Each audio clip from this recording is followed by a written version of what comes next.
chamar o Miguel Aires, tem 17 anos e ele aceitou fazer este desafio. Vem da Igreja de Torres Vedras, que Deus te possa abençoar na partilha da lição.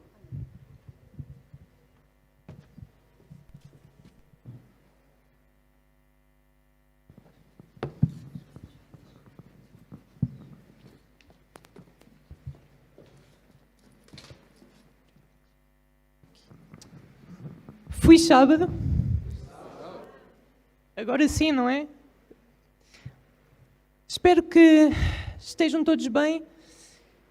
Eu sinto que é um privilégio enorme eu estar aqui e eu agradeço desde já o convite para passar aqui a escola sabatina.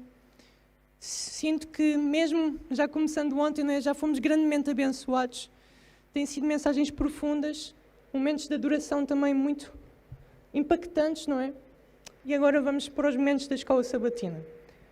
Eu não vou fazer uma abordagem que estamos acostumados a fazer, não é? Domingo, segunda.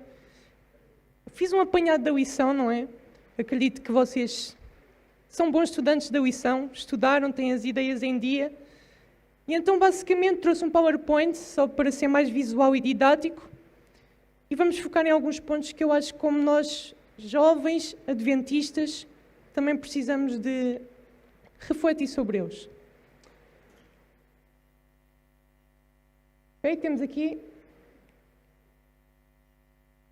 a lição dos adultos, ou melhor, dos jovens há mais tempo, não é? Porque os adultos também são os jovens há mais tempo, então temos aqui os jovens mais recentes e os jovens que estão cá há mais tempo, não é?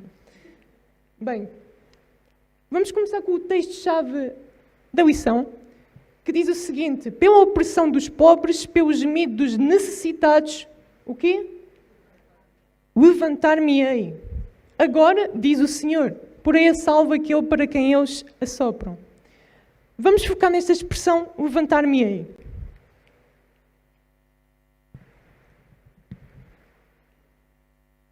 Ok?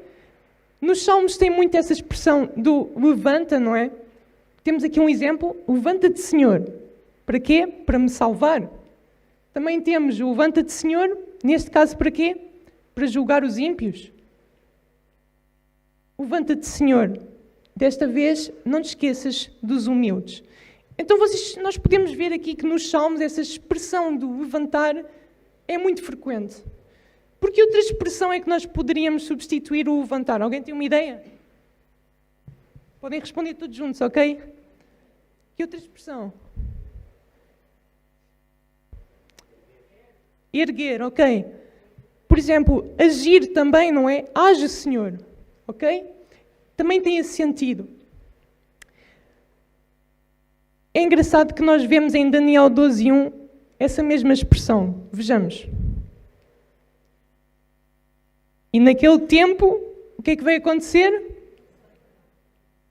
Se levantará Miguel. O que é Miguel?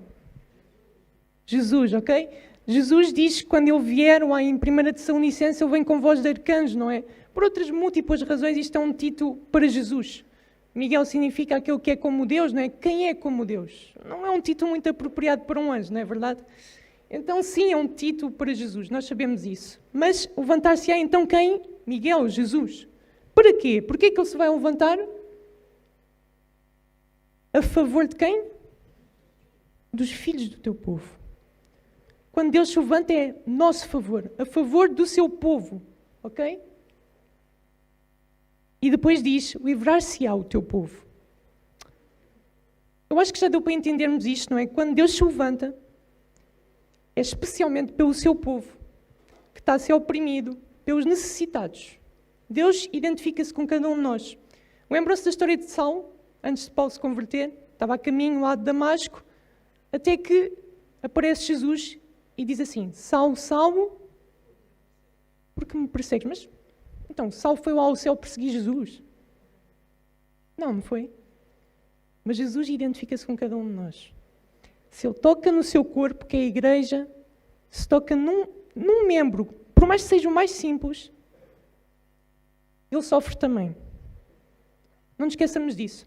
Por exemplo, eu tenho aqui esta imagem, não sei se vocês estão a calcular qual poderá ser a parábola. Alguém tem uma ideia qual é a parábola?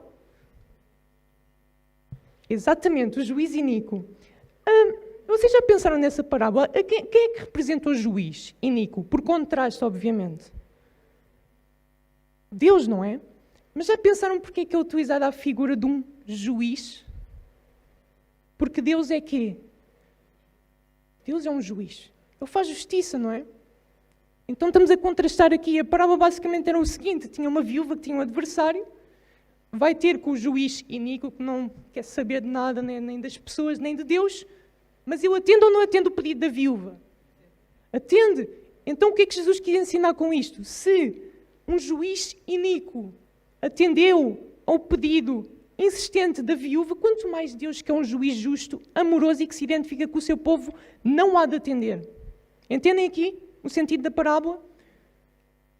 Ok?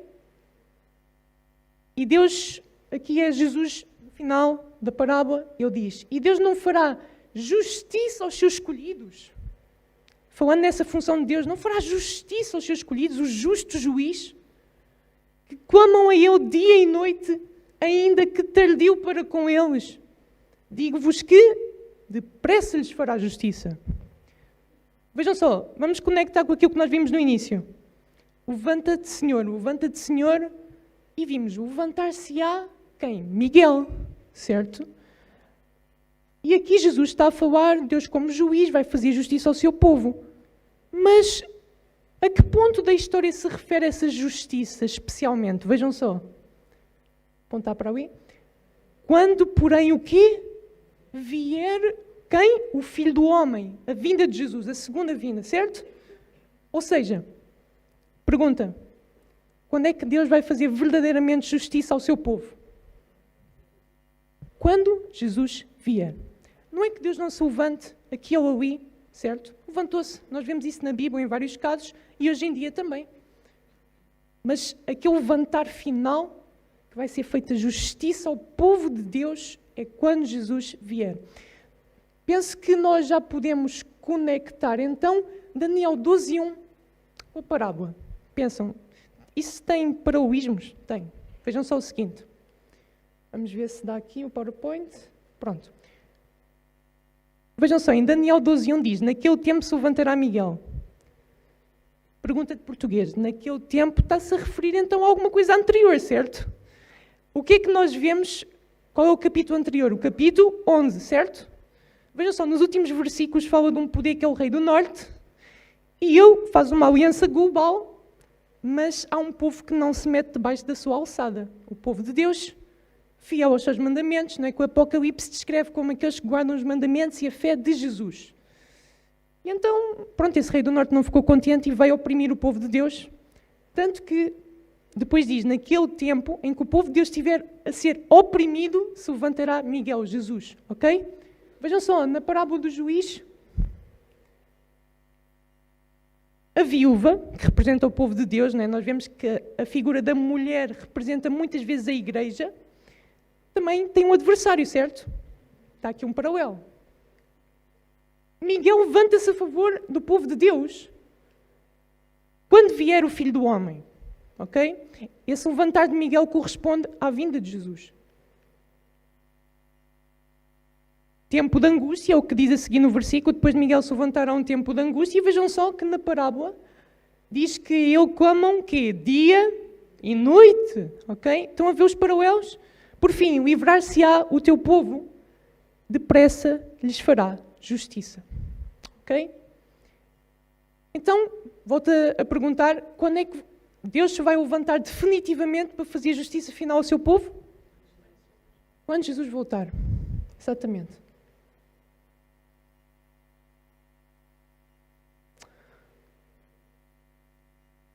Vamos ver aqui o texto de Apocalipse 6, 9 a 10. Eu não sou daquelas pessoas muito de pôr textos na tela. Eu normalmente dou a referência e depois nós abrimos todos na Bíblia. Mas só por uma questão de tempo, eu pus o texto aqui no PowerPoint, mas podem abrir nas vossas Bíblias, está bem?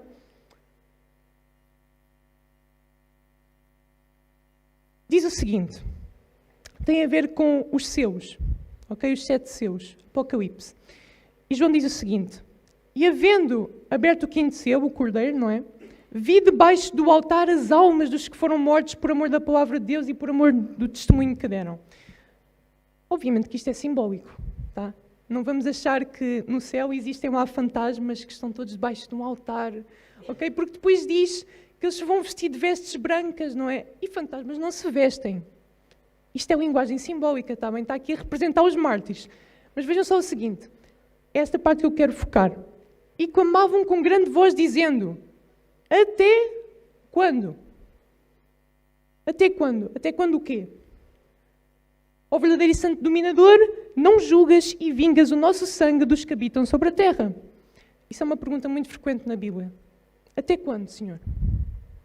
Até quando? Mas vejam só, isso é um ponto que a lição toca, que é o seguinte. Eles dizem, até quando julgas e vingas o nosso sangue, não é? E nos Salmos nós vemos aquelas expressões que parecem um bocado anticristãs, não é? Porque destrói os inimigos, não é? Vinga. Como é que nós podemos responder a isso? Será que isto é ser anticristão? Pensem só, deixem-me fazer esta pergunta. Estevão foi um mártir? Foi, não foi? O que é que ele disse antes de morrer? Pai, perdoa-lhes, não lhes imputes este pecado. Espera, mas agora João está a ver a representação dos mártires, no qual Estevão está incluído, e agora o Estevão está a dizer, Senhor, julga, vinga, vai destruir aqueles que me mataram, é isso? Será que é isso? Nós temos de entender uma coisa. Este pedido dos mártires simbólico, não é? Não significa aquele sentimento de vingança. Eles fizeram mal, agora o que é que lhes façam mal também? Mas é um pedido pela glória de Deus. Zelo pela glória de Deus. E será que nós zelamos pelos nossos interesses ou pela glória de Deus? Porque vejam, Estevão foi morto, o nome de Deus foi blasfemado, certo? Este pedido é simplesmente para Deus fazer jus ao seu nome. E fica aí a pergunta, será que nós temos zelado por nós ou pela glória de Deus? Mas, voltando à pergunta, até quando? Até quando, Senhor, é que não vais fazer justiça, não é? Jus ao teu nome? Sabem o que é que acontece a seguir? Isto é o 5º selo. Sabem o que é o 6º selo? A volta de Jesus. Vamos voltar àquilo que nós falámos. Então, quando é que Deus vai fazer justiça? Vai vingar o seu povo? É quando? Na volta de Jesus. Isso está por toda a Bíblia, ok? A volta de Jesus é crucial, é a nossa esperança como povo, não é? E é isso que nós ansiamos. Vejam só, no próprio livro dos Salmos diz assim, perante a face do Senhor, porque Ele vem fazer o quê? Julgar a terra. Com justiça julgará o mundo. A minha pergunta que eu vos vou fazer é a seguinte, será que Jesus vai chegar e vai começar a dizer assim, senta-se no trono e diz, João, primeiro caso, vamos analisar aqui, ok, fez isto, fez aquilo outro, não, tu não vais para o céu comigo. Agora, Maria, será que é assim que Jesus vai fazer quando voltar? Vai começar a analisar os casos ali? O que é que acham? Não. Então, mas em que sentido é que Jesus vem julgar a terra? Vamos deixar o próprio Jesus responder, está bem?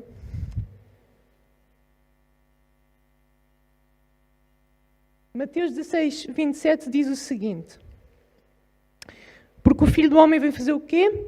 Virá na glória de seu Pai com os seus anjos e então dará a cada um segundo as suas obras. Ou seja, o que Jesus vem fazer quando Ele vier é simplesmente dar a recompensa. Ok? Aqueles que fizeram o bem para a vida eterna, não é? Aqueles que rejeitaram a salvação, vão ficar reservados. Ok? É nesse sentido que Jesus vem julgar a terra. Não é que Ele vai sentar e vai começar a analisar os casos ali, não é? Tanto que vejamos que várias parábolas de Jesus, por exemplo, isto é interessante, separação de bodes e ovelhas. Quem é que conhece essa parábola? Levanta a mão, quem é que conhece? O julgamento das nações. Os bodes e as ovelhas professam ter o mesmo pastor, certo? Tanto que esses dois grupos, depois nós vamos ver, oh Senhor, nós não fizemos isto, aquilo em Teu nome, não é? Então, povo de Deus, separação entre povo de Deus. O verdadeiro e apenas aqueles que professam, que não são verdadeiramente povo de Deus. Quem conhece a parábola da rede? Que uma rede pesca os peixes e vai-se fazer a separação entre os bons e os maus. É onde que diz que a rede é o Evangelho. Ou seja, se é apanhado pelo Evangelho, estamos a falar aqui de cristãos, tá? Então, vai separação entre os verdadeiros e os professos, os falsos, ok? E também vemos isso na parábola do trigo e do joio, certo? São muito parecidos. Mas depois, deixem-os crescer que se vai ver a diferença e há separação. Estou a entender que o foco de Jesus não é tanto separar entre aquilo que é a igreja, não? Os religiosos dos que são ateus, que nunca rejeitaram assim a salvação. Não. Aqui o foco de Jesus na separação está aqui. A separação entre os verdadeiros e os falsos, que estão misturados. Parece que estão todos unidos, não é? Mas há uma separação. É nesse sentido que Jesus vem fazer. Vai dar a cada um segundo as suas obras. Vai fazer essa separação, certo? Vejam, como é que funciona um tribunal? Isto é importante. O juiz, ele chega, senta-se e diz assim: estás condenado. Ou estás absolvido. É assim que funciona o tribunal. Ele senta-se e dá logo a sentença. Não, certo? O que é que se faz então no tribunal? Faz-se uma análise, uma investigação, certo? Vai-se analisar as provas, vai-se ver as coisas, e só aí é que o juiz dá a sentença. Será que Deus, como juiz, não vai ter o mesmo procedimento? Vejam só. Juízo investigativo, não é? Vamos pôr nestes termos. Vejamos este texto que eu gosto muito, de Romanos 2, 5 e 6. Avançar aqui. Vejam só. Paulo está a falar e diz o seguinte: mas segundo a tua dureza e teu coração impenitente, entesouras ira para ti, quando? No dia da ira. E esse dia também é o dia do quê? Da manifestação do juízo de Deus. Que dia é esse? Quem é que sabe me dizer que dia é esse? A volta de Jesus. Tanto que no 6º selo diz que é o dia da ira do Cordeiro, não é? Pronto. Mas vejam só esta palavra, manifestação. Nós não vamos analisar grego, está bem? Mas é basicamente o seguinte. Está aqui uma Bíblia, a minha, e eu tapo com um pano. Manifestação significa, destapei e agora vocês conseguem vê-la. É basicamente isso que significa. A minha pergunta é, a Bíblia só passa a existir no momento em que eu tiro o pano ou já existia antes? Já existia antes? Então, manifestação do juízo de Deus, o que é que será que significa? Que o juízo já é antes da volta de Jesus, certo?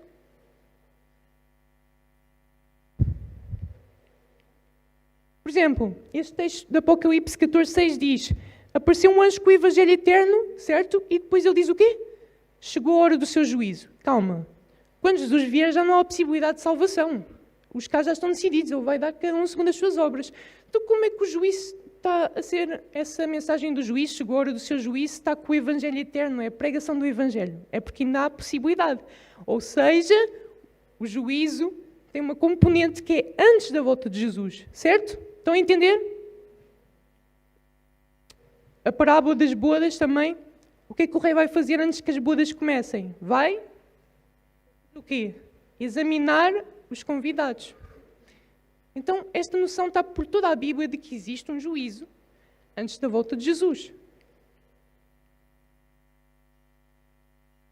Quando Jesus vem, ele faz basicamente o juízo executivo.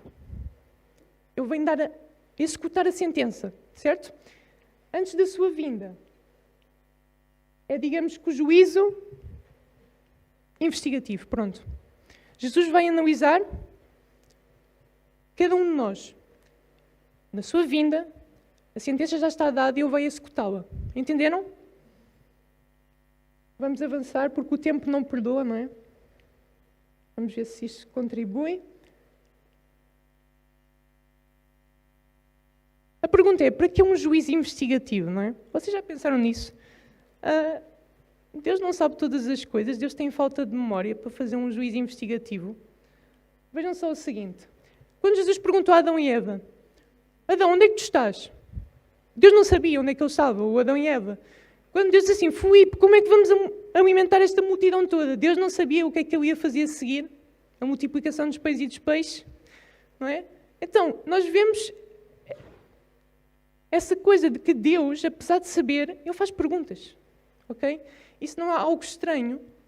E vejam só, isto é importante, mesmo que o tempo não dê para mais, pelo menos isto que fique, tinha muita coisa para falar convosco. Mas como é que surgiu o pecado no céu? Pondo em dúvida o quê? O caráter de Deus. Satanás, Deus não é justo. Deus não nos ama. Okay? Ele não quer que sejamos livres. Então o grande conflito começou com uma dúvida do caráter de Deus. Okay? Com Eva, Satanás também pôs dúvidas sobre o amor de Deus, sobre o seu caráter. Com Jó, o que é que aconteceu? A mesma coisa. Diz, será que Jó te teme sem razão? Tu não o cercaste, não é? Concebe, não lhes deste tantos bens. O grande conflito está baseado na dúvida. Dúvida do caráter de Deus. Então, porquê que é isto do juízo investigativo? Pensem só, os anjos são oniscientes. Os seres humanos são oniscientes e onipresentes. Não, certo? Então, vamos imaginar esta situação. Jesus o levou para o céu, uma pessoa, mas eu sabia que aquela pessoa andava numa vida de pecado. E eu posso chegar lá e dizer o seguinte, então, mas eu conheço esse indivíduo, eu ando a fazer isto e aquilo, eu acho que Deus não está a ser justo em trazê-lo para o céu. O que é que ia acontecer aí? Outro grande conflito, ia começar outra revolução no céu. Ok? O grande conflito só vai ser terminado quando toda a gente, até o próprio Satanás, reconhecer que Deus é justo. O juízo investigativo é um relatório para quê? Para mostrar que Deus é justo. Entenderam? E a Bíblia fala de que realmente existem livros memorial, livro da vida, os livros de registro. Diz, assentou-se o tribunal e abriram-se os livros, certo? Isso é uma expressão que ocorre no livro de Daniel. Então existem registros, sim, existem. A Bíblia aprova isso, ok? Por exemplo, eu não sei se vocês conhecem a parábola dos talentos, muito rapidamente. Havia um homem que devia, o rei perdoou, certo? O que é que ele fez a seguir? Foi esganar o outro. Deves-me? Agora vais ver o que é que eu te faço. E depois diz o quê? Conservos viram o que aconteceu e foram contar ao rei. A minha pergunta é, quem são os conservos que viram e contaram ao rei? Ouvi anjos. Sabem porquê? Isso não é uma ideia estranha. Apocalipse 22:9. Lembram-se quando João estava para se prostrar diante do anjo? O que é que o anjo diz? Olha, não faças isto porque eu sou o quê? Conservo teu e dos teus irmãos. Os anjos são nós conservos. Na parábola, quem vai contar são os anjos. Ou seja, os anjos estão intimamente relacionados com o juízo investigativo, não é? Daniel diz que assentou-se o ancião de dias, não é? Estava lá, começou o juízo e quem ministrava eram os anjos, ok? Os anjos estão totalmente envolvidos com isso que é o juízo de Deus. E pronto.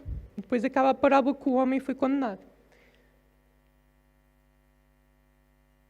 Basicamente, nós sabemos, e não dá para explicar agora o porquê, mas esse juízo, antes da volta de Jesus, começou em 1844.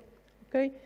Ele foi-se prolongando, vai durar até à volta de Jesus, e é o juízo de todos os que professaram ser povo de Deus. Ou seja, estão a ser analisados todos os casos daqueles que professaram ser povo de Deus. E como é que nós sabemos isso? Pedro diz na sua epístola, é chegada a hora que começa o julgamento pela casa de Deus. E qual será o fim daqueles que não obedecem ao Evangelho? Se começa por nós, qual será o fim deles? Então, vem o trigo e o joio parecidos, deixem-os crescer até à ceifa. Porquê? Porque Jesus vai fazer separação. Estão a ver? Esse juízo investigativo tem a ver especialmente com o povo de Deus. Ok? Depois vai haver um período em que, pronto, o trigo vai para o celeiro, não é? O reino de Deus, o joio vai ficar reservado. Nós sabemos pela Bíblia que vai haver um período de 1000 anos, depois da volta de Jesus.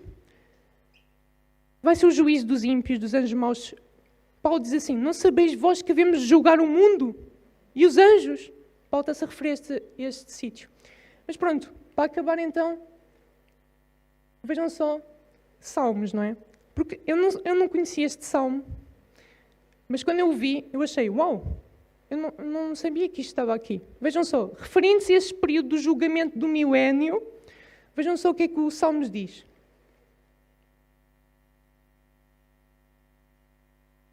Porque o Senhor se agrada do quê? Do seu povo, ornará os mansos com a salvação, certo? Exultem os santos onde? Na glória. Agora é quando? No céu, certo? Então isto tem a ver com depois da vinda de Jesus. Diz assim, alegrem-se nas suas camas, estejam na sua garganta os altos louvores a Deus e a espada de 2 fios nas suas mãos. Porquê? Para tomarem vingança dos gentios e darem repreensões aos povos, para prenderem os seus reis com cadeias e os seus nobres com grilhões de ferro, para fazerem neles o quê? Juízo escrito. Está claro que existe um juízo antes da volta de Jesus. Jesus vem executar a sentença desse juízo e depois vai haver outro juízo, mas esse vai ser focado nos ímpios, nos anjos maus. Todos aqueles que não obedeceram, no joio, não é? Pronto. Não sei se tenho mais tempo, não. Ok, então fica por aqui, deu uma noção geral do juízo. Tinha muito para falar convosco, mesmo sobre o santuário e outras questões que não são tão abordadas, mas pelo menos que fiquem com esta noção do juízo, ok? Deus é o justo juiz, Ele vem julgar a terra. Estamos nós preparados? Será que estamos com a nossa vida em dia com Deus? Porque Ele está a analisar os casos. E os casos dos vivos estão quase a chegar perante o tribunal divino. Então, que Deus nos ajude e que este evento possa ser uma bênção para todos nós. Amém.